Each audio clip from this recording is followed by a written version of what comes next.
Assalamualaikum warahmatullahi wabarakatuh. Saya Nur Alia Batrisha binti Fadli sebagai moderator forum pada hari ini. Saya Nur Aisyah Akila binti Muhammad Sri sebagai panel 1 pada hari ini. Assalamualaikum, nama saya Nur Farhani binti Rosli dan saya panel kedua. Siri berlipat, siri pinang, siri dari Pulau Mutiara. Pemanis kata selamat datang, awal bismillah pembuka bicara. Bismillahirrahmanirrahim. Alhamdulillahirrabbilalamin. Wassalatu wassalamu ala ashrafil anbiya'i wal mursalin wa ala alihi wa sahbihi ajma'in. Assalamualaikum warahmatullahi wabarakatuh. Salam sejahtera, salam Malaysia Merani. Syukur kepada Allah Subhanahu Wa Taala kerana kita masih diberi peluang untuk berada di muka bumi ini untuk sama-sama berkumpul pada hari yang mulia ini. Mudah-mudahan dengan segala nikmat yang telah dikurniakan akan meningkatkan keimanan dan ketakwaan kita kepadanya. InsyaAllah. Hadirnya saya pada hari ini sebagai moderator anda, Nur Alia Batrisha binti Fadli. Baiklah, sebelum kita memperkenalkan barisan ahli panel kita pada hari ini, izinkan saya untuk mengujarkan tajuk kita pada hari ini. Rasul disanjungi, sunnah diteladani.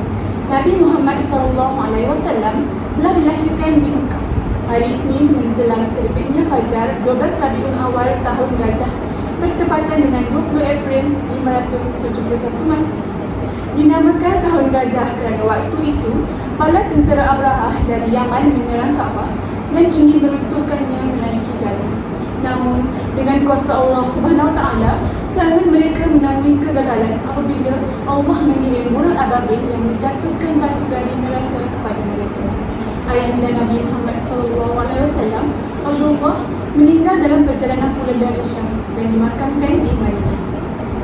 Ketika itu, Nabi Muhammad SAW masih dalam kandungan ibu. Sejak dalam kandungan lagi, telah nampak bahawa tanda-tanda kebesaran Nabi Muhammad SAW tatkala Nur Muhammad masuk ke dalam rahim ibundanya Aminah. Allah memerintahkan malaikat membuka pintu syurga Firdaus dan memberitahu kepada semua penghuni langit dan bumi. Menurut keterangan Aminah ibundanya, ketika kandungannya genap 6 bulan, datanglah seseorang tidak dikenali pada suatu malam lalu mengatakan, "Wahai Aminah, sesungguhnya kamu mengandung seorang pemimpin yang besar. Apabila lahirnya kelak, namakanlah dia dengan Muhammad." Lalu lahirlah Nabi Muhammad SAW sebagai kekasih Allah SWT dan manusia yang paling sempurna di muka bumi. Hadirin dan ahli panel yang dirahmati Allah SWT sekalian, sesungguhnya Nabi Muhammad SAW adalah mahkota dan perisai serta petunjuk sejarah bagi perjalanan kemanusiaan. Baginda merupakan contoh yang sangat tinggi bagi semesta alam dan qudwah hasanah bagi sekalian umat Islam. Allah Subhanahu Wa Taala berfirman dalam surah Al-Ahzab ayat yang ke-21 yang bermaksud, sesungguhnya telah ada pada diri Rasulullah itu tiada yang baik bagimu, iaitu bagi orang yang mengharap rahmat Allah dan kedatangan dari kiamat, dan dia banyak menyebut Allah. Tak kenal maka tak cinta. Oleh itu, tanpa membuang lebih banyak masa, marilah kita sama-sama mengenali ahli-ahli panel yang bijaksana pada hari ini. Di sebelah saya, panel yang pertama kita pada hari ini tak lain tak bukan Cik Aisyah Akilah binti Muhammad Asri. Beliau dikenali sebagai motivator dalam pelbagai forum ilmiah. Assalamualaikum Cik, sihat? Waalaikumsalam warahmatullahi wabarakatuh. Alhamdulillah saya sihat. Terima kasih kerana sudi menjemput saya dalam forum kita pada hari ini. Alhamdulillah. Seterusnya berada di sebelah ahli panel pertama iaitu Cik Farhani sebagai panel kedua. Untuk pengetahuan hadirin sekalian, Cik Farhani merupakan seorang pensyarah di Jabatan Agama Islam IPJK Perempuan Melayu. Nampak alis sekali panel kita hari ini, tapi diam-diam berbisa ia dalam tutur katanya. Assalamualaikum Cik Farhani, apa khabar? Waalaikumsalam warahmatullahi wabarakatuh. Alhamdulillah saya sihat walafiat. Terima kasih Encik Alia. Dan hadirin sekalian, usai salam perkenalan dengan semua ahli panel, kembali kita pada topik forum pada hari ini iaitu Rasul disanjungi, sunnah diteladani. Bagi membuka tirai perbincangan kita pada hari ini, persoalan pertama yang akan diajukan sudah tentunya kepada panel kita yang pertama, Saudari Aisyah. Rasulullah SAW disanjungi umat Islam saat tiada dunia dengan akhlak baginda yang mulia dan dirahmati Allah. Bolehkah Cik Aisyah mengupas sedikit sebanyak tentang tajuk kita pada hari ini dan sekaligus membincangkan tentang akhlak Rasulullah yang membentuk akidah yang sempurna. Dengan segala hormatnya, bersila. Sekian, terima kasih Encik Alia yang cantik manis ni pada hari ini. Okay, Alhamdulillah, syukuri kehadiran ilahi dengan limpah kurnianya, kita bersama-sama dapat berkumpul dalam forum yang indah ini bagi membincangkan tajuk yang dikemukakan oleh saudari Alia. Dan hari ini sedikit sebanyak saya akan cuba sedaya upaya saya untuk memberikan perkongsian semampu yang saya boleh tentang tajuk kita pada hari ini. Mari kita dalami tajuk kita pada hari ini yang menceritakan tentang sunnah dan akhlak Rasulullah SAW yang patut diteladani. Umum mengetahui bahawa Rasulullah SAW ini menjadi suri teladan bagi umat Islam dulu. Rasulullah SAW merupakan contoh teladan yang terbaik bagi sekalian umat manusia. Ia dapat dilihat pada sifat, sikap, fikiran dan tindakan, kehidupan, semangat, perjuangan dan juga kepimpinan baginda. Di sini kita dapat lihat sebenarnya semua yang berkaitan dengan Rasulullah ini ada yang perlu kita contohi. Kesemua sifat dan sikap Rasulullah SAW adalah kesan daripada didikan Al-Quran. Setiap perkara yang dilakukan dan ditinggalkan oleh baginda adalah pelaksanaan daripada setiap perintah Al-Quran. Setiap nilai-nilai Al-Quran terdapat dalam diri Rasulullah SAW sendiri, sehingga baginda ini dianggap sebagai Al-Quran yang hidup. Hal ini dapat dibuktikan dengan riwayat Aisyah radhiyallahu anhu yang berkata, qalat fa inna khuluqu Nabi sallallahu alaihi wasallam kana Al-Quran, yang bermaksud sesungguhnya akhlak Nabi Muhammad sallallahu alaihi wasallam itu merupakan Al-Quran. Di sini kita dapat lihat yang telah terbukti oleh isteri baginda sendiri yang hidup dengan baginda, yang mengenalilah daripada kita ni yang tak pernah berjumpa Rasulullah ni. Dia bagi tahu yang kita bayangkan macam mana seorang manusia yang sama seperti kita tetapi akhlak peribadinya adalah seperti Al-Quran. Sungguh hebat kan? Kita dapat lihat kan? Okay, saya nak nyanyi sikit ya. Tak terjangkau tinggi perkatimu, tidak tergambar indahnya akhlakmu, tidak terbalas segala jasamu, sesungguhnya engkau Rasul mulia. Sikit je. Akhlak Rasulullah ni amat mulia. Dalam baik-baik laku yang saya nyanyikan tadi tu, kita tahu bahawa Rasulullah SAW ini dipenuhi dengan akhlak-akhlak mulia yang menjadi panduan kepada hidup kita agar kita berada dalam akidah Islam yang sebenar. Sebut tentang akidah Islam ini, jika pada hari ini kita sukar untuk merengkap ataupun mengungkap definisi akidah Islam yang sebenar ini dengan sebenar-benarnya, kita sendiri tak tahu apakah cara, landasan, kerana mungkin kita ni tak sedar bagaimana, apakah betul cara kita dalam kehidupan agama Islam ini dalam akidah Islam yang sebenar. Akhlak Rasulullah SAW merupakan warisan maknawi Rasulullah SAW yang amat bernilai dan istimewa. Ini kerana Rasulullah SAW sendiri dibangkitkan oleh Allah Subhanahu Wa Taala untuk menyempurnakan akhlak. Rasulullah SAW diibaratkan sebagai penyempurna ataupun pelengkap bagi sesebuah bangunan yang masih belum siap dibina, atau dalam arti kata lain, kebangkitan Rasulullah SAW ini kepada umat ini untuk menyempurnakan akhlak. Definisi yang senanglah kita nak faham. Contohnya kan sejak daripada dulu kita ada nabi-nabi, rasul-rasul dan ummah-ummahnya itu sendiri. Nabi Adam, ummah Nabi Adam, Nabi Daud, ummah Nabi Daud. Jadi kita ni ummah Nabi Muhammad, iaitu nabi yang terakhir. Jadi maksudnya Allah utuskan Nabi Muhammad ini kepada kita sebagai umatnya, dan kita perlulah ikut apa yang ditinggalkan, cara-cara hidup Rasulullah SAW sendiri, kerana itulah panduan kita hidup pada hari ini. Okay. Di sini kita dapat lihat Rasulullah SAW adalah seorang yang memiliki ketinggian dan keanggunan akhlak. kita tahu sifat Rasulullah SAW sendiri sudah cukup sempurna, iaitu sifat-sifat kepribadian ataupun akhlak yang mulia. Contohnya sifat sidik, berkata benar, amanah, bermaksud, boleh dipercayai, tak boleh menyampaikan, dan fatanah, bijaksana. Sifat sidik Nabi diakui sendiri oleh orang Arab Quraisy semasa dakwah Islamiah yang dilakukan di Mekah. Benar pula adalah sifat mulia akhlak kepribadian Rasulullah SAW sendiri. Baginda ni digelar sebagai Al-Amin kerana setiap perkataan dan perbuatannya tidak pernah sekalipun perkara yang bohong, ataupun tidak, maksudnya Rasulullah ni tidak pernahlah berbohong.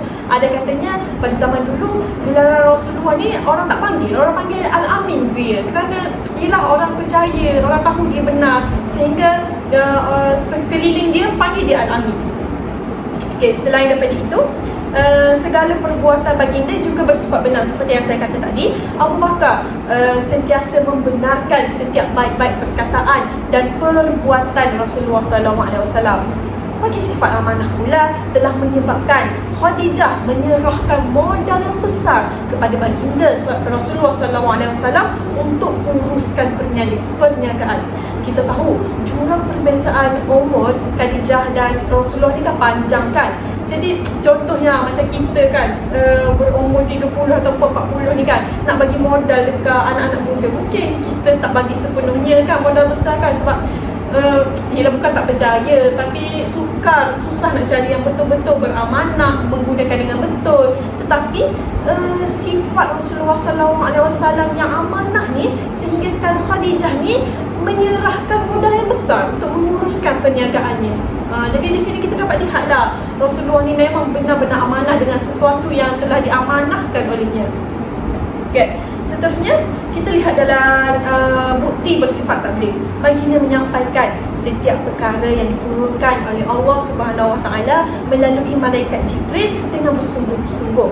Dia tidak pernah menyerah dalam apa jua ujian. Kita tahu kan Rasulullah SAW telah menghadapi pelbagai ujian, dimaki, dibaling pelbagai yang jijik, tapi beliau masih lagi memperjuangkan agama Islam sehingga kita hari ini masih lagi mengikut ajaran Islam yang diperjuangkan oleh baginda.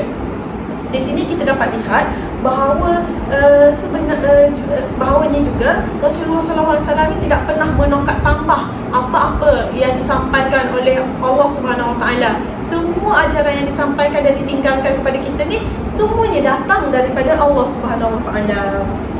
Okey. Di sini kita simpulkan bahawa dengan hanya kepribadian akhlak mulia Rasulullah SAW, ia sebenarnya menjadi satu tunjang yang utama bagi membentuk seorang Muslim yang baik di sisi Allah.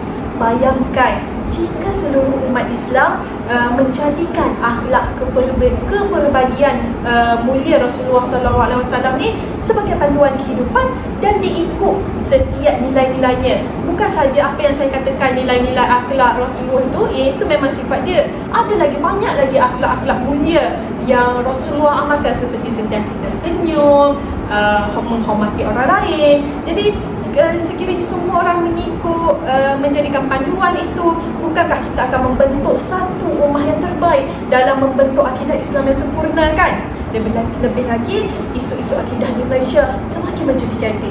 Akidah Islam dipandang enteng. Tanpa sedar, sebenarnya ramai umat manusia yang berislamkan hanya kepada kad pengenalan ataupun IC, tetapi penghayatan dalam kehidupan kurang.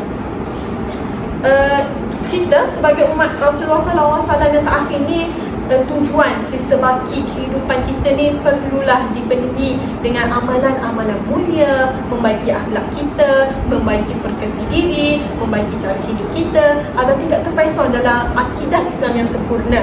Daripada Abu Darda radhiyallahu anhu bahawa Rasulullah SAW bersabda, tidak ada sesuatu yang lebih berat daripada timbangan akhirat daripada budi pekerti mulia.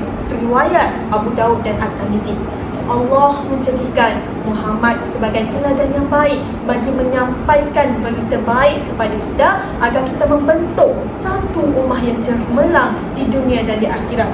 Justru seteru menjadi satu keperluan kepada kita yang menggalas tanggungjawab untuk mengaudit diri agar perjalanan kehidupan ini selari dengan apa yang telah ditinggalkan dan ditonjolkan oleh Rasulullah SAW. Keagungan peribadi baginda sallallahu alaihi wasallam perlu menjadi ikutan. Hal ini bermula dengan masyarakat kita sendiri ataupun diri kita sendiri yang harus diperkasakan untuk membudayakan sifat-sifat mahmudah, kerana sifat-sifat mahmudah ini menjadi batu asas kepada terbentuknya sebuah masyarakat yang bertamadun yang mempunyai kepribadian akhlak yang mulia. Sekiranya kita masih hanyut dan lena dengan sifat-sifat mazmumah, semakin hari semakin terpasak dalam jiwa sanubari masyarakat hari ini, dibimbangi bukan setakat mendatangkan keburukan tetapi juga mengundang kemurkaan Allah Subhanahu Wa Taala. Itu sahaja yang dapat saya kongsikan dalam aspek akhlak Rasulullah dan akidah Islam. Sidang hadirin sekalian, sungguh merdu sekali suara Cik Aisyah menunjukkan bukan sahaja petah berkata-kata, malah menyanyi pun boleh juga ya. Namun lagu tersebut mempunyai makna yang sangat hebat untuk menyanjungi junjungan besar Nabi Muhammad SAW. Terima kasih Cik Aisyah atas pembukaan kepada kita. Panjang lebar terperinci hujah yang diutarakan oleh Cik Aisyah mengenai akhlak Nabi dan akidah Islam kita. Banyak manfaat yang saya dan sidang hadirin sekalian perolehi melalui penerangan tersebut. Semoga akhlak mulia yang menyifatkan Nabi Muhammad SAW dapat diikuti oleh semua umat Islam termasuk kita semua sebagai tanda keimanan kepada Allah SWT. InsyaAllah. Sidang hadirin sekalian, sunnah Nabi Muhammad SAW juga menjadi petunjuk kepada umat Islam pada hari ini untuk menjadi individu yang berjaya dunia dan akhirat. Umat Islam wajib menjadikan sunnah baginda SAW sebagai qudwah hasanah dalam kehidupan. Kita hangatkan lagi diskusi perbincangan kita pada hari ini dengan mendengar lontaran pendapat oleh panel kedua kita untuk menelusuri dengan lebih mendalam lagi perihal akhlak Rasul dan sunnah baginda sebagai qudwah hasanah dalam aspek akidah. Dengan hormatnya dipersilakan kepada Hadi. Alhamdulillahirrabbilalamin. Wassalatu wassalamu ala asyrafil anbiya'i wal mursalin wa ala alihi wa sahbihi ajma'in. Sebelum kita memulakan perbincangan kita, saya terlebih dulu hendak mengucapkan terima kasih kepada Cik Ada dan pihak penganjur kerana menjemput saya ke forum ini. Berdasarkan topik kita pada hari ini, iaitu akhlak Rasul dan sunnah baginda sebagai qudwah hasanah dalam aspek akidah, akhlak dan fiqh solat. Terlebih dahulu saya ingin menjelaskan tentang konsep qudwatul hasanah. Kita semua perlu mengenali tentang qudwatul hasanah sebelum kita menelusuri dengan lebih dalam. Konsep qudwatul hasanah bermaksud contoh teladan yang baik, iaitu sesuatu yang boleh dicontohi oleh orang lain. Qudwah itu sendiri membawa maksud keadaan yang boleh diikut oleh orang lain sama ada baik atau buruk. Hasanah pula bermaksud contoh yang baik dan sunnah yang bagus. Sesungguhnya Rasulullah SAW telah menjadi ikutan kepada para sahabat dan pengikutnya dalam segala aspek kehidupan. Perkara ini berdasarkan firman Allah Subhanahu Wa Taala dalam surah Al-Ahzab ayat 33 yang bermaksud, demi sesungguhnya adalah bagi kamu pada diri Rasulullah itu contoh ikutan yang baik, iaitu bagi orang yang sentiasa mengharapkan keredaan Allah dan balasan baik pada hari akhirat, serta ia pula menyebut dan mengingati Allah banyak-banyak dalam masa susah atau senang. Berdasarkan ayat ini, Allah Subhanahu Wa Taala telah menjelaskan bahawa Rasulullah SAW merupakan contoh yang terbaik yang perlu diikuti oleh seseorang Muslim yang mengharapkan keredaan Allah. Rasulullah SAW merupakan sebaik-baik ikutan atau role model dalam semua aspek kehidupan. Qudwatul hasanah mempunyai kaitan yang rapat dengan akhlak. Akhlak merupakan hal terpenting yang harus dimiliki oleh manusia, terutama yang mengaku beragama Islam. Orang yang memiliki akhlak akan mampu menjalani kehidupan dengan baik dan terarah dalam hidupnya. Akhlak yang baik akan mengangkat manusia ke darjat yang lebih tinggi dan mulia. Manusia yang mempunyai akhlak yang buruk buruk pula suka untuk melakukan perkara-perkara yang merugikan diri mereka, orang lain, serta suka melakukan kekacauan, suka melakukan perbuatan yang tercela yang akan membinasakan diri dan masyarakat seterusnya. Akidah tanpa akhlak adalah seumpama sebatang pohon yang tidak dapat dijadikan tempat untuk kita berteduh ketika waktu kepanasan, dan tidak pula ada buahnya yang boleh kita petik ketika kita kelaparan. Sebaliknya, akhlak tanpa akidah hanya merupakan sebuah layang-layang yang tidak tetap, yang selalu bergerak. Oleh kerana itu, Islam telah memberikan perhatian yang serius terhadap pendidikan akhlak.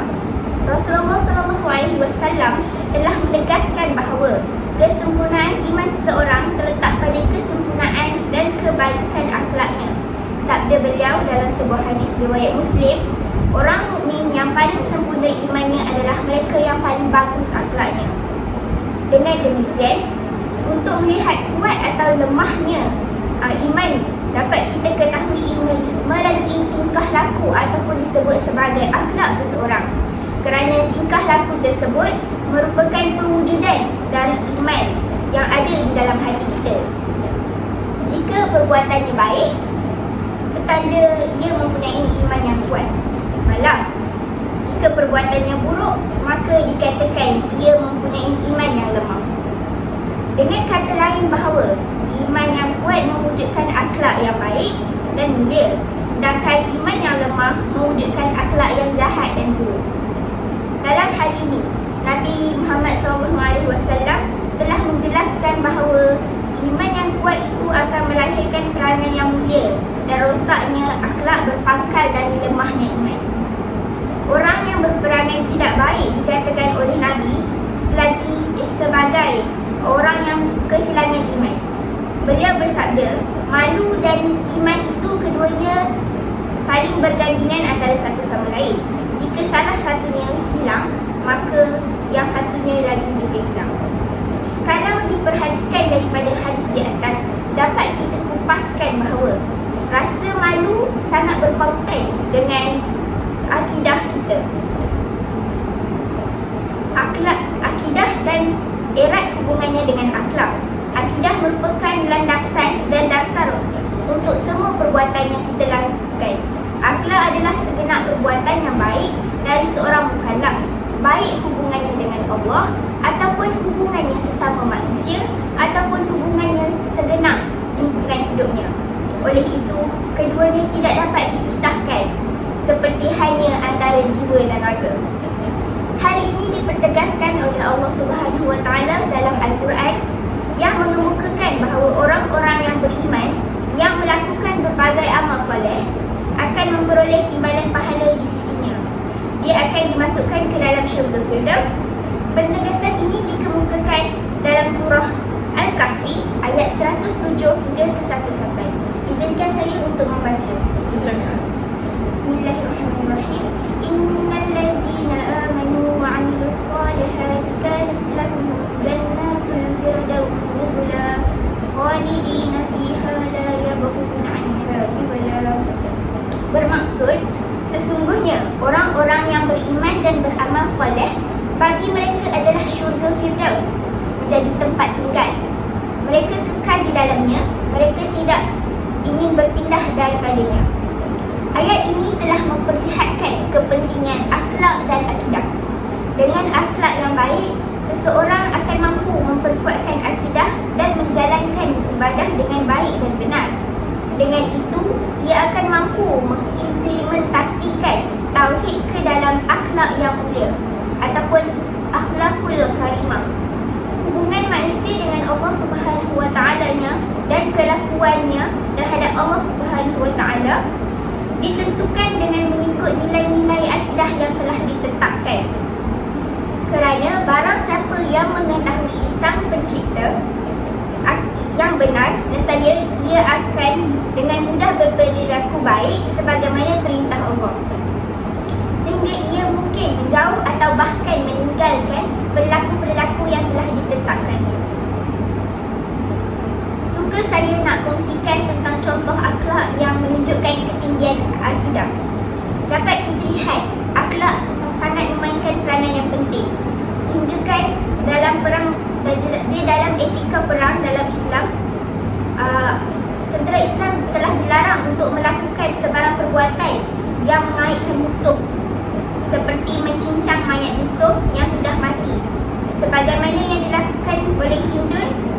bapa saudara Nabi Muhammad SAW, iaitu Sayyidina Hamzah yang telah gugur di medan perang Uhud.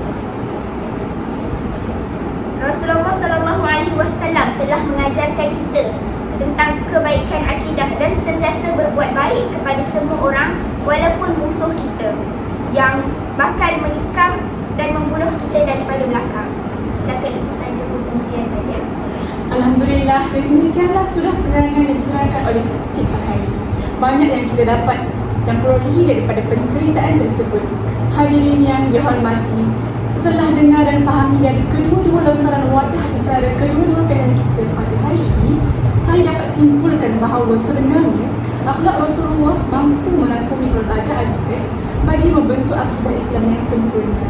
Begitulah kemuliaan kekasih Allah seseorang yang maksud. Walaupun kita tidak pernah bersua muka, tapi namanya tetap disebut-sebut oleh kami hingga hari ini. Dan nama baginda sentiasa terpahat di hati umat Islam. Semoga kepribadian mulia Rasulullah SAW yang sentiasa menjadi pedoman kepada umat manusia tatkala dunia dan kian menuju pengakhiran ini. Sebenarnya, bukan sahaja akhlak Rasulullah sahaja yang mampu mewujudkan kehidupan Islam kita, tetapi sunnah baginda juga membawa impak yang besar. Namun begitu, impak apakah yang dikatakan itu? Oleh itu, mari sama-sama kita dengar pendapat saudari Aisyah berkaitan sunnah Rasulullah SAW yang dapat dijadikan pedoman hidup umat Islam. Dengan segala hormatnya dipersilakan. Terima kasih saudari Alia. Alhamdulillah panjang lebar saya mendengar kata-kata Encik Farhani dan juga ada juga info-info yang baru daripada moderator kita pada hari ini. Kini tentang sunnah pula. Nak bercakap tentang sunnah, nak huraikan tentang sunnah ni sebenarnya banyaklah kan. Kita tahu sunnah ni adalah segala percakapan, perbuatan ataupun segala yang dilakukan oleh Rasulullah SAW yang menjadi peninggalan bagi umatnya. Jadi sebenarnya segala aktiviti dan perbuatan seharian kita, kita boleh menerapkan sunnah-sunnah itu dalam kehidupan kita. Cuma itu pilihan kita, mahu ataupun tidak. Sebagai contohnya, kita tahu sunnah ini cantik. Sekecil-kecil benda kita ada sunnah-sunnah tertentu. Dari kita bangun tidur, kita ada doa bangun tidur. Dari masuk tandas, keluar tandas, makan, cara-cara makan, nak tidur pun kita ada sunnah-sunnahnya. Di sini kita dapat lihat bahawa Islam ni indah.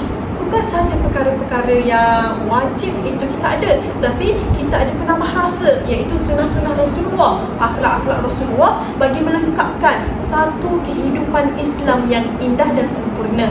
Kita ada tahu kan beberapa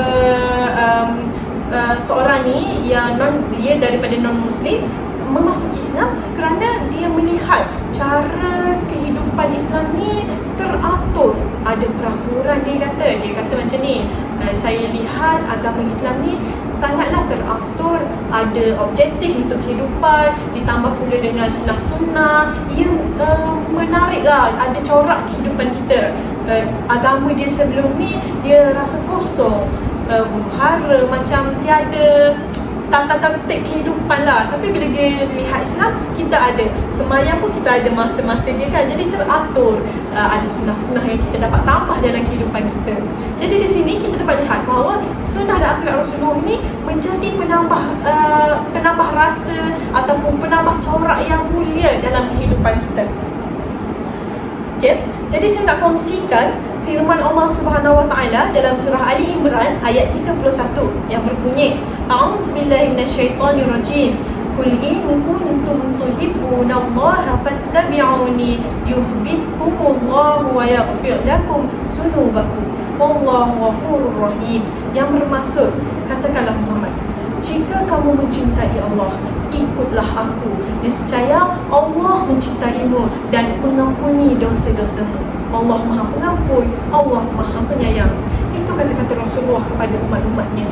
Di sini kita dapat lihat bahawa untuk kita semua, kita kata kita cinta, sayang Allah dan Rasulullah, untuk membuktikan kecintaan terhadap Allah Subhanahu Wa Taala ni, Rasulullah sendiri yang kata, kalau kita ikut cara dia, ikut sunnah-sunnah dia, kita insya-Allah disayangi oleh Allah Subhanahu Wa Taala, kerana segala perbuatan dia tu daripada Allah Subhanahu Wa Taala. Di sini kita dapat lihat betapa sempurnanya ajaran Islam yang dibawa dengan Al-Sunnah. Oleh itu, amat malang sekali bagi golongan yang menolak ataupun tidak peduli tentang Al-Sunnah sebagai sumber agama untuk diterapkan dalam kehidupan, kerana tidak dapat merasa nikmat kesempurnaan Islam sebagai satu cara hidup yang indah dengan pelbagai corak. Dalam dasar keseimbangan pula, Al-Sunnah telah mengemukakan cara hidup yang seimbang di antara rohani, jasmani, akal dan hati, dunia dan akhirat. Al-Sunnah menolak konsep hidup yang bersifat melampau ataupun berlebih-lebihan, walaupun dalam perkara yang berkaitan dengan ibadat. Dalam hal ini, Al-Bukhari meriwayatkan dengan sanadnya sehingga sampai kepada Abdullah yang memberitahu bahawa Rasulullah SAW ni telah berkata kepadanya, yang bermaksud, "Wahai Abdullah, aku telah diberitahu bahawa engkau berpuasa sepanjang hari dan mengerjakan qiyam mulai sepanjang malam." Lalu dia berkata, "Wahai Rasulullah berkata, jangan lakukan demikian. Berpuasa dan berbukalah, sembahyang dan tidurlah. Maka sesungguhnya jasad kamu mempunyai hak ke atas kamu, mata kamu juga mempunyai hak ke atas kamu, isteri juga mempunyai hak ke atas kamu." Itulah yang dikatakan oleh Rasulullah. Untuk memahami lebih mendalam, Rasulullah kata bahawasanya walaupun kita mengaplikasi sunnah-sunnah Rasulullah ni, janganlah kita terlalu, macam mana kita nak kata ya, macam berlebihan lah, sampai berpuasa tak berbuka-buka 24 jam berpuasa. Itu dah jadi berlebihan. Rasulullah SAW sendiri pun suruh kita bersederhana, kita berpuasa, kita berbuka. Jadi kita kena pandailah adaptasikan diri dalam cara Islam dengan kesibukan kerja, melangsungi kehidupan kita. Kita kena pandailah kerja-kerja untuk agama pun kita adaptasi, jangan tinggalkan terus. Jadi saya rasa itulah sahaja yang saya dapat kongsikan tentang sunnah-sunnah Rasulullah dan berkaitan dengan kehidupan kita. Masya Allah, sungguh teliti sekali penerangan yang diberikan oleh saudari Aisyah. Anak dara pergi ke desa, esok tahu sudah berbunyi. Tanpa membuang banyak masa, marilah ke soalan seterusnya. Nabi Muhammad SAW dikenali sebagai seorang yang sangat rajin beribadah. Baginda bahkan sanggup mengorbankan rehatnya demi beribadah kepada Allah SWT. Persoalannya, apakah amalan sunnah baginda dalam beribadah yang boleh dijadikan ikutan kepada umat Islam pada hari ini? Dengan segala hormatnya, dipersilakan saudari Farhan. Terima kasih Cik Alia. Berdasarkan hujah yang disampaikan oleh saudari Aisyah, hujahnya sangat teliti dan mendalam. Namun saya akan menambah sedikit sahaja. Rasulullah SAW mengamalkan amalan sunnah dalam kehidupan seharian baginda. Malah Allah SWT telah menyeru setiap umat Islam supaya beribadah dan memiliki akhlak dan peribadi yang mulia. Marilah kita telusuri apa maksud sunnah ini.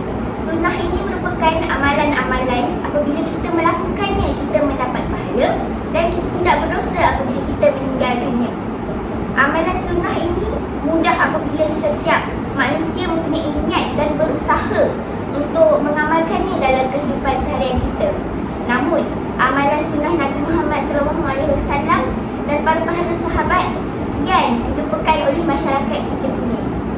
Kerana mungkin sebahagian daripada mereka telah menganggap cukup sahaja dengan ibadah-ibadah yang wajib seperti solat 5 waktu. Namun, amalan sunnah hanya kadang-kadang dilakukan. Itu pun jika mereka mempunyai masa yang lebih. Bolehlah saya kongsikan amalan-amalan sunnah yang dilakukan oleh Nabi Muhammad SAW. Antaranya adalah solat tahajud. Seperti yang kita lihat sekarang, orang ramai telah melupakan amalan ini kerana amalan ini susah untuk dilakukan, untuk bangun pada pukul 3-4 pagi. Namun, solat tahajud ini lebih dikenali sebagai qiyamul lail atau solat malam kebaikan dan keistimewaan untuk diri kita jika kita mengamalkannya. Melalui Sayyidina Umar Al-Khattab telah menyatakan, sesiapa yang mengerjakan solat malam ataupun tahajudlah dengan khusyuk, nescaya dianugerahkan Allah 9 perkara, 5 di dunia dan 4 di akhirat. Tambahan pula, solat malam atau solat tahajud ini merupakan satu peluang keemasan yang ditawarkan kepada manusia untuk mengeratkan hubungan dengan Allah, dan pintu langit terbuka luas untuk menerima taubat hamba-hambanya. Pada masa itu, para malaikat akan membawa kendi emas untuk mengumpulkan air mata taubat hamba-hambanya bagi menyiram api neraka yang sedia menanti tubuh manusia di akhirat nanti. Diriwayatkan daripada Aisyah radhiyallahu anhu bahawa ia berkata, Rasulullah sallallahu alaihi wasallam jika solat, maka baginda mengerjakannya hingga kedua telapak kaki beliau pecah-pecah. Aisyah radhiyallahu anhu berkata kepada baginda, "Mengapa engkau melakukan hal ini sedangkan Allah Subhanahu wa taala telah memberikan keampunan kepadamu atas dosa yang telah engkau lakukan maupun yang akan datang?" Baginda menjawab, "Apakah aku tidak boleh menjadi seorang hamba yang banyak bersyukur?" Melalui perkara-perkara ini, kita dapat lihat Rasulullah SAW adalah seorang yang maksum, namun baginda tetap melakukan ibadah-ibadah sunnah untuk menembus segala dosanya. Apalah kita yang mempunyai dosa dan tidak melakukan amalan sunnah. Seterusnya, sunnah yang dilakukan oleh Nabi Muhammad SAW adalah dengan melakukan solat duha. Solat ini mempunyai banyak kelebihan jika kita sentiasa mengamalkannya. Kelebihan-kelebihan bagi orang yang mengerjakan solat duha adalah sepanjang hari berada dalam penjagaan dan perlindungannya. Seterusnya, sunnah Nabi Muhammad SAW adalah dengan melakukan solat berjemaah tepat pada waktunya. Nabi SAW bersabda, "Kalau saja manusia tahu pahala panggilan solat dan saf awal, kemudian mereka tidak mampu mendapatkannya selain harus dengan mengundi, pasti mereka akan mengundi." Selain itu, Nabi Muhammad SAW juga sentiasa menjaga dan memelihara wuduk baginda dan sentiasa menjaga kesuciannya. Melalui sabdanya, siapa yang berwuduk akan membaguskan wuduknya. Kesalahan-kesalahannya akan keluar dari jasadnya, bahkan sampai keluar dari ujung-ujung kukunya. Di sini saya dapat simpulkan bahawa sunnah-sunnah Nabi Muhammad SAW mempunyai kelebihan yang tersendiri. Jadi marilah kita bersama-sama untuk melakukan sunnah-sunnah ini dan menjadikannya sebagai rutin harian pada setiap hari. Itu sahaja perkongsian daripada saya. Cepat sungguh masa berlalu, sama tak tersedar ya bahawa kita sudah sampai ke persoalan yang terakhir. Sangat khusyuk kita mendengar penerangan yang diuraikan dengan hebat lagi berkeyakinan oleh kedua-dua panel kita pada hari ini. Semua yang dikongsikan sangat bermanfaat kepada kita semua agar sebagai umat Islam kita sentiasa mengutamakan Nabi Muhammad SAW sebagai qudwah hasanah yang utama dalam setiap aspek kehidupan. Sebelum kita mengakhiri perbincangan kita yang hangat lagi megah ini, saya dengan berbesar hati ingin meminta kedua-dua panel kita untuk menceritakan serba sedikit tentang kesediaan umat Islam dalam menempuhi cabaran dan akhlak semasa. Secara umumnya, kita mengetahui bahawa akhlak umat manusia pada hari ini semakin mendepani hari, semakin runtuh menyembah bumi. Jadi, bagaimanakah kesediaan yang perlu dilaksanakan oleh umat Islam untuk menghadapi segala cabaran atau rintangan tersebut? Jadi, kita mulakan dengan saudara Aisyah untuk memulakan. Silakan. Terima kasih Alia. Seperti yang sedia maklum, sebenarnya cabaran antara dahulu dan sekarang ni sangatlah berbeza. Hal ini demikian kerana cabaran berubah seiring dengan peredaran zaman yang sentiasa berubah-ubah, lebih-lebih lagi dengan adanya teknologi-teknologi yang canggih pada hari ini. Tujuannya hanya satu, iaitu menjauhkan umat Islam dengan pelbagai cara, dengan memecah belahkan kaumnya dengan pelbagai cara. Jadi kita dapat lihat penyebaran-penyebaran tentang info-info palsu yang mampu mengundang kesefalah kesalahpahaman kepada umat ini merupakan salah satu cabaran yang paling besar lah saya rasa. Lebih-lebih lagi kini kita sangat suka macam mana aplikasi yang senang lah, yang saya rasa semua manusia menggunakan aplikasi, iaitu TikTok. Dalam TikTok ni ramai yang mengambil info-info ilmu tanpa sebarang pemeriksaan yang sahih ataupun tidak sahih. Sebagai contohnya, apabila seorang influencer ni dia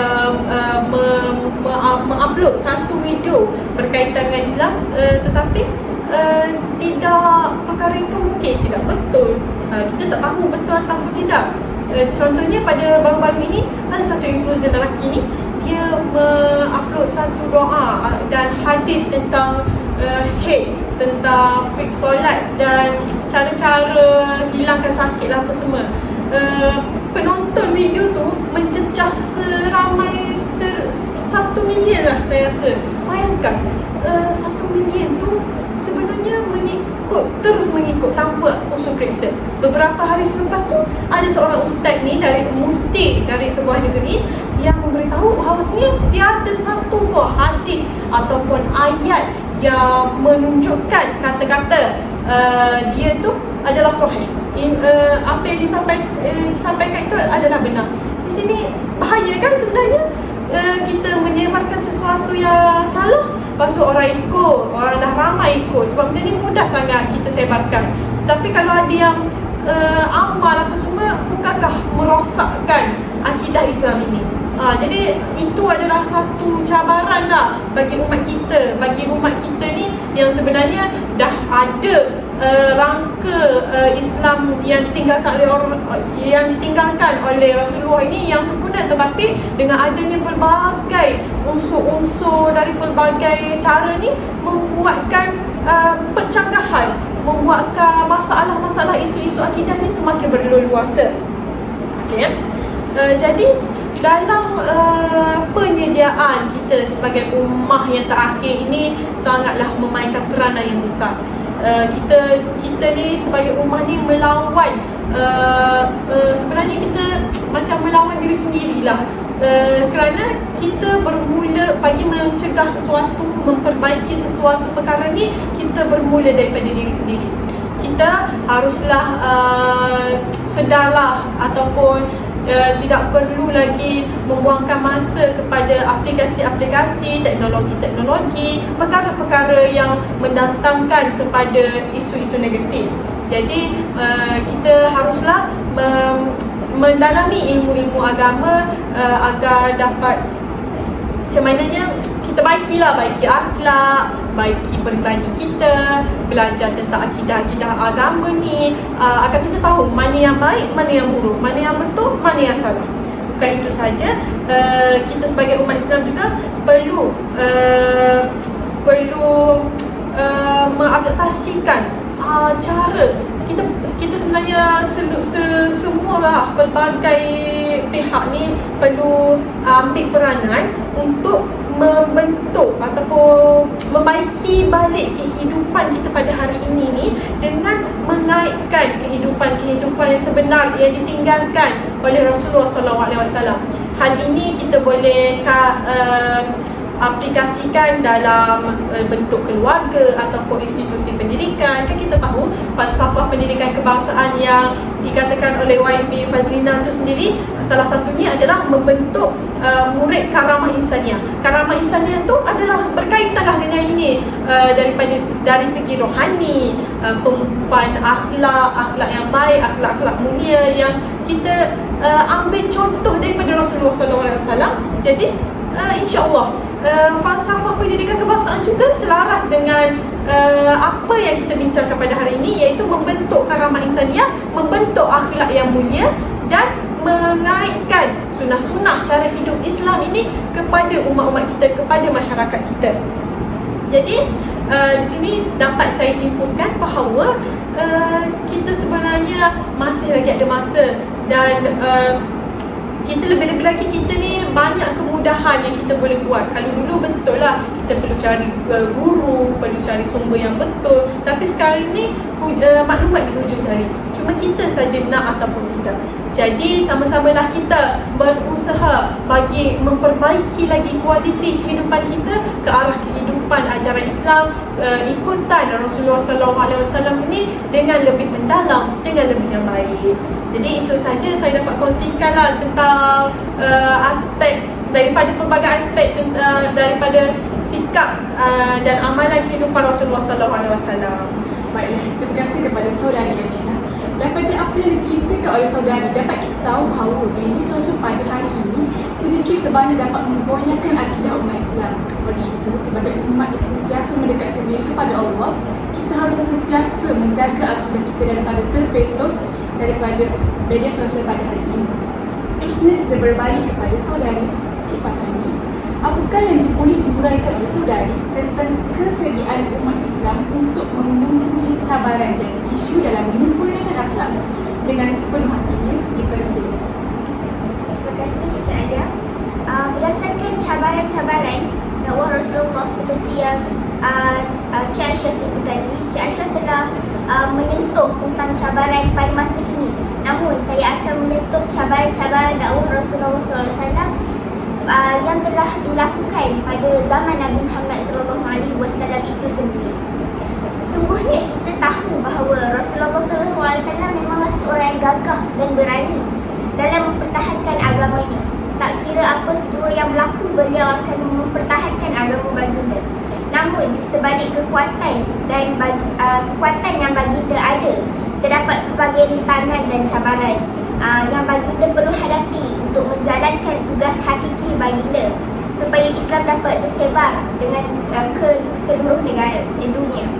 Sepanjang 40 tahun baginda diutuskan untuk menjadi Nabi, baginda tidak putus-putus untuk diuji oleh Allah Azza wa Jalla.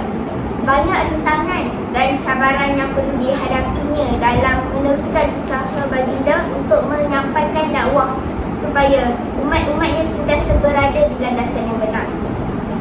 Dapat kita lihat sepanjang riwayat hidup baginda, baginda sentiasa diancam untuk dibunuh, dimaki, dicaci.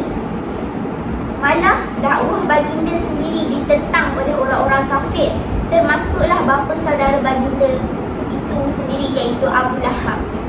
Walaupun banyak perkara yang menjadi tembok-tembok kepada penyampaian dakwah baginda, baginda tidak berputus asa untuk meneruskan suruhan Allah Azza wa Jalla yang telah dipertanggungjawabkan kepada baginda. Suka untuk saya sentuh satu kisah di mana menunjukkan perjalanan dakwah Nabi Muhammad SAW mendapat tentangan daripada pemimpin-pemimpin di Taif. Rasulullah SAW telah pergi ke Taif bersama Zaid bin Harithah. Setibanya mereka di Taif, Rasulullah SAW telah bertemu dengan 3 orang pemimpin Taif, pemimpin Bani Tahif, iaitu Abu Yalil, Mas'ud dan Habib. Rasulullah SAW terus mengajak mereka untuk bersama-sama menegakkan Islam, dan sebaik sahaja Rasulullah SAW selesai bercakap, salah seorang daripada mereka telah bangun dan berkata, "Demi Allah, aku tidak akan beriman kepada kamu sehingga terkoyak ke lambung Kaabah sekalipun." Seterusnya, saudaranya yang kedua pula bangun dan berkata, "Apakah Allah tidak ada pilihan selain dari kamu untuk dilantik menjadi Rasul?" Sementara saudara yang ketiga pula berkata, "Demi Allah, aku tidak akan bercakap lagi dengan kamu. Kalau kamu adalah seorang yang Nabi, amat berbahaya bagiku sekiranya aku tidak beriman. Tetapi sekiranya kamu menipu terhadap Allah, sepatutnya aku tidak bercakap lagi dengan kamu." Demikian sambutan para pemimpin Taif yang terus terang menolak dakwah Rasulullah SAW dan menghina baginda. Namun Rasulullah SAW tetap bersabar. Baginda tidak berputus asa untuk melakukan dakwahnya. Sebaliknya, baginda berkata kepada mereka, jika kamu telah melakukan apa-apa yang kamu mahu melakukan, diamlah sekadar itu sahaja. Maka janganlah kamu lakukan lebih dari itu terhadapku. Dengan penuh sombong mereka berkata kepada baginda Rasulullah SAW, keluarlah dari negeri kami. Lalu mereka telah mengumpul dan mengerahkan seluruh hamba-hamba abdi dan orang-orang bodoh mengerumuni Nabi dan mengarahkan mereka membaling kepada Rasulullah SAW dengan batu dan memaki hamun di kiri dan kanan jalan yang dilalui oleh baginda. Mereka juga merencam betis Nabi Muhammad SAW sehingga kedua-duanya dibasahi darah. Zaid bin Harisah cuba untuk melindungi Nabi, tetapi kepalanya juga berdarah terkena lontaran batu. Rasulullah SAW dan Zaid berhenti di bawah sebatang pokok anggur yang rindang. Lalu Rasulullah SAW memanjatkan doa dan rintihan hati yang sedih dan duka cita. Baginda yang masyhur kepada Allah, Tuhan yang Maha Mendengar. Ya Allah, kepadamu aku mengadu lemahnya kekuatanku, sempitnya upayaku, dan hinanya aku di mata manusia. Wahai Tuhan yang pengasih daripada semua pengasih, Engkaulah Tuhan yang bagi golongan yang lemah. Engkaulah Tuhanku. Kepada siapa lagi Engkau akan serahkan diriku? Adakah kepada orang yang jauh yang bermuka bengis denganku, atau kepada musuh yang akan mempesaiku? Jika Engkau telah memurkaiku, aku tidak peduli, tetapi kemaafanmu terlalu luas untukku.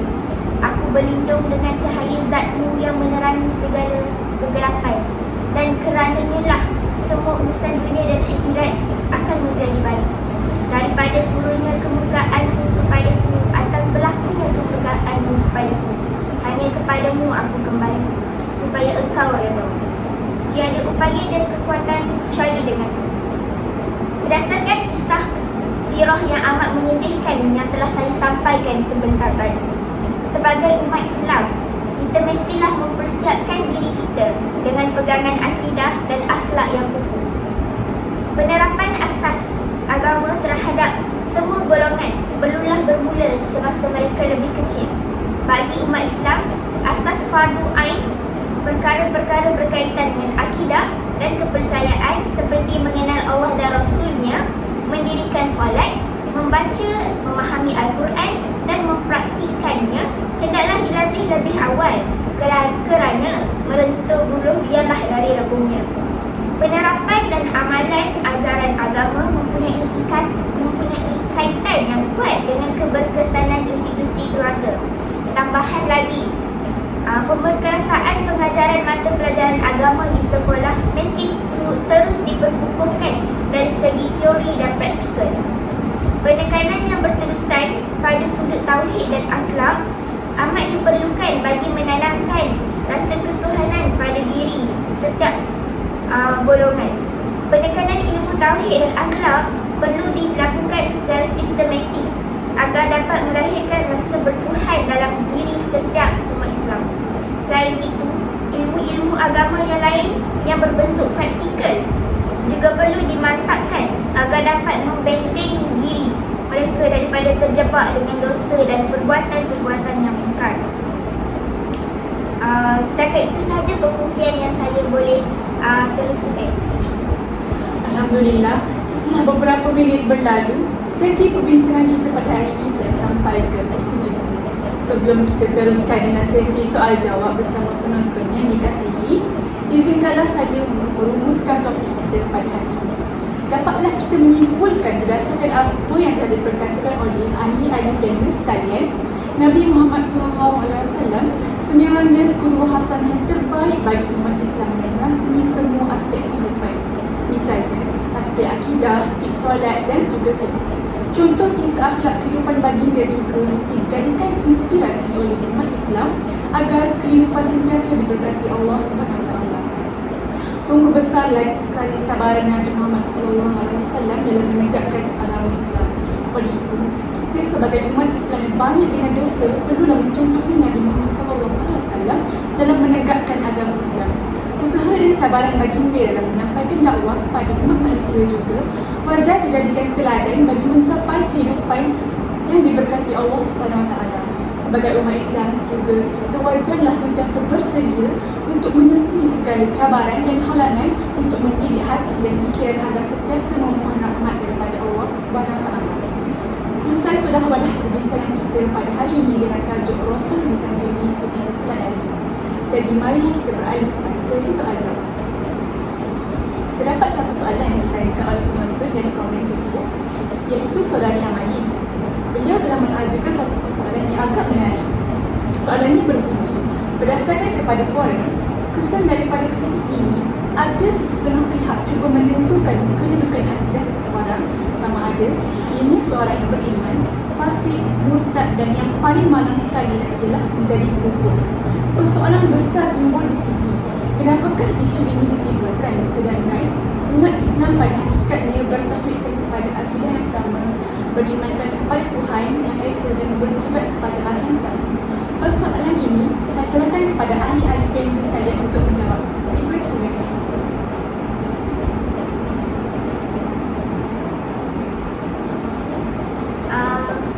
Saya akan cuba untuk menjawab persoalan penonton yang berada di rumah. Berdasarkan apa yang soalan yang diajukan, kita dapat lihat terdapat faktor-faktor yang menyebabkan orang ramai untuk menentukan bahawa seseorang itu kufur ataupun tidak.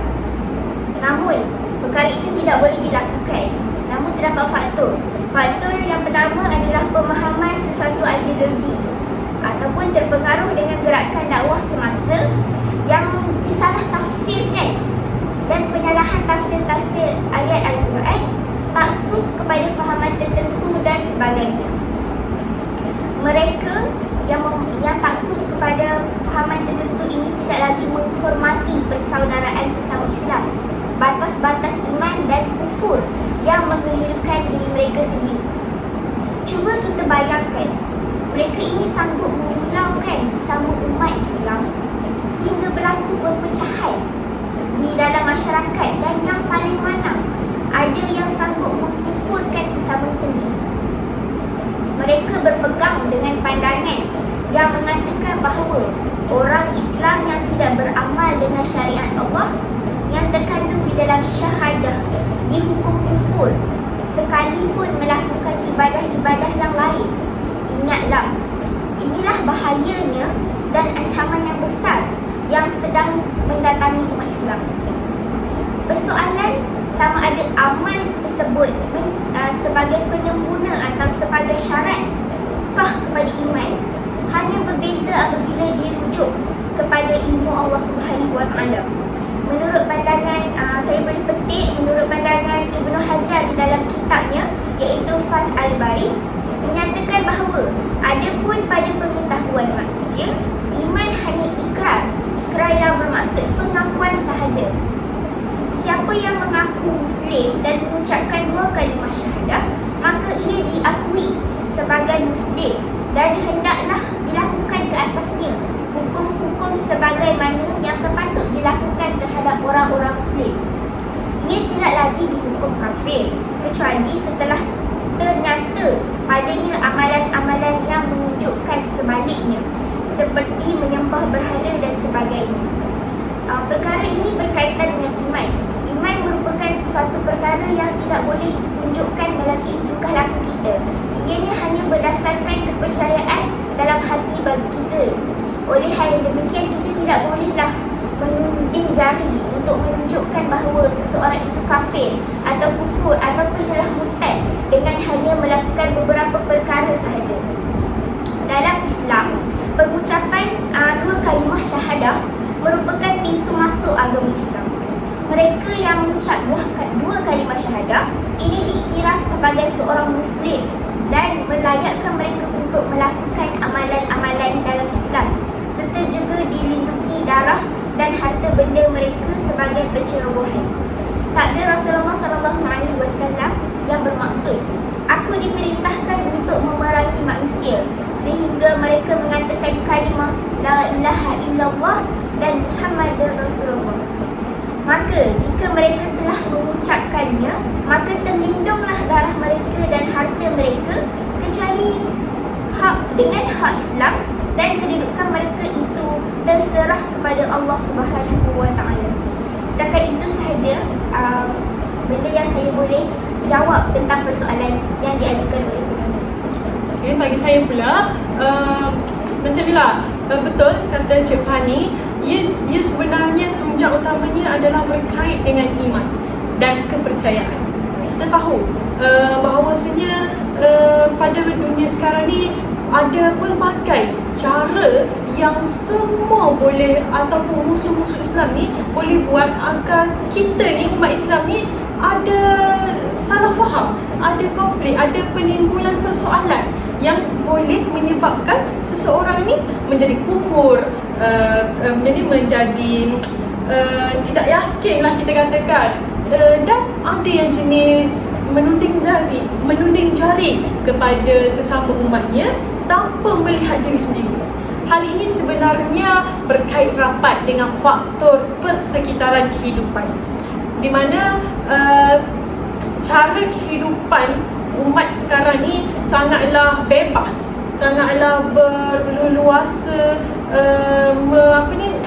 dia tidak, kalau kita ada sebenarnya kita bertunjangkan dengan sunnah dan Al-Quran, tetapi pada masa kini terdapat banyak perkara-perkara yang boleh membuatkan sesuatu ini menimbulkan isu kepercayaan kepada Tuhan dan Rasul.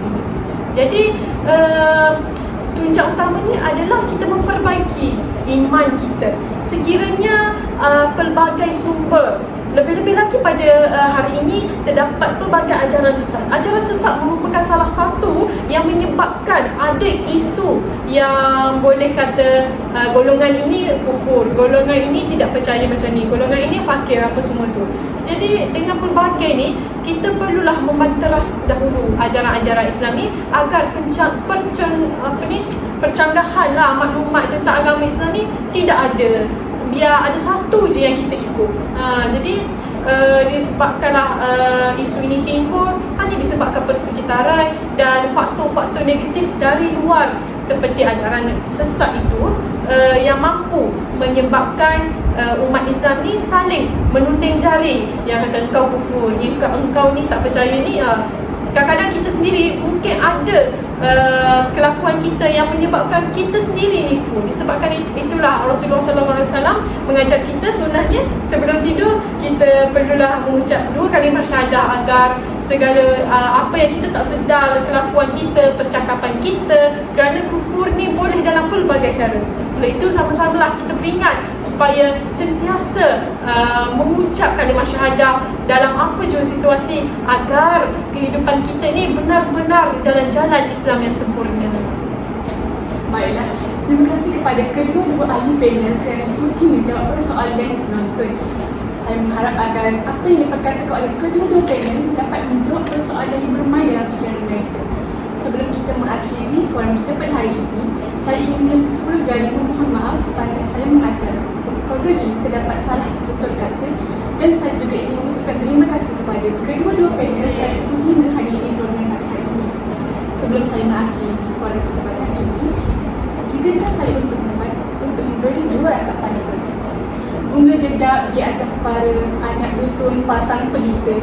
Kalau tersilap tutur bicara, jemari disusun maaf dipinta. Dari Kedah ke Pekansari, beli suasa di kota tinggi. Selesai sudah tugas diberi, di lain masa bersua lagi. Wabillahi taufiq wa hidayah. Wassalamualaikum warahmatullahi wabarakatuh. Sekian, terima kasih.